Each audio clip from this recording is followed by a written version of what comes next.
Hey guys, Corell Cooper here with OnTheBlack.com, here to give you a Mets-Reds series recap. So the Mets ended the first half of the season here on a positive note. I'm happy to report that.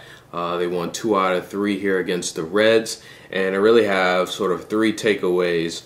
First one is the Mets offense finally broke out here in the last 2 games of the series, and I guess the one downside about that is that we are at the All-Star break, so the Mets will have several days off here before their next game, and that's a little tough, because you want them to keep playing right now while the bats are hot. But they did break out here the last couple games. Good to see.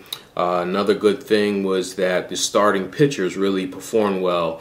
Friday, even though they lost, Nieve only let up 3 runs. Santana yesterday didn't let up any runs, and Pelfrey today, even though he struggled a little bit, he only let up 3 runs today. So it's good to see the starting pitching performing well, especially with all the injuries the Mets have had, and their offense up until the last couple of days here not really doing much lately. So starting pitching, kudos to you guys. And then my third takeaway is that Reyes is sort of doing some exercises now. Delgado's taking batting practice, and they both look good here, and hopefully they will be back after the All-Star break. I don't think there's any word or timetable yet on either of those players, but hopefully with both of them getting close here, they'll be back after the All-Star break, which will be good news for the Mets. So those are my 3 takeaways from this series. Now it's time for my who's hot, who's not. Who's hot? I'm going to say Jeff Francoeur, even though I'm not the biggest fan of that trade. Sometimes a change of scenery helps the player as well as the team. Mets are 2-0 with Francoeur in the lineup. He's had some hits. He's got some RBIs. The offense looks a little energetic, so going to give Jeff Francoeur the nod here before the All-Star break.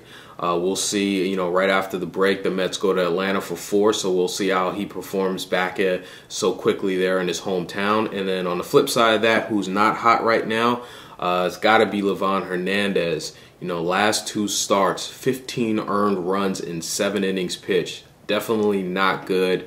And, with Jonathan Niese performing well in the minors, maybe it's time to give the kid a shot here and see what he can do. But Livan Hernandez has not looked good in his last 2 outings.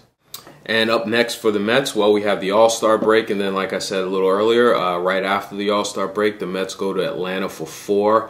It'd be important for the Mets to get off to a good start right after the break. They've got a lot of ground to catch up, to catch the Phillies. Not only the Phillies, but they got to jump over a couple other teams in the division.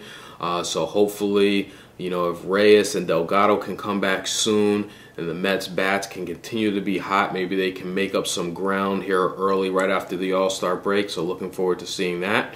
Let me know what you guys think. Talk to you soon.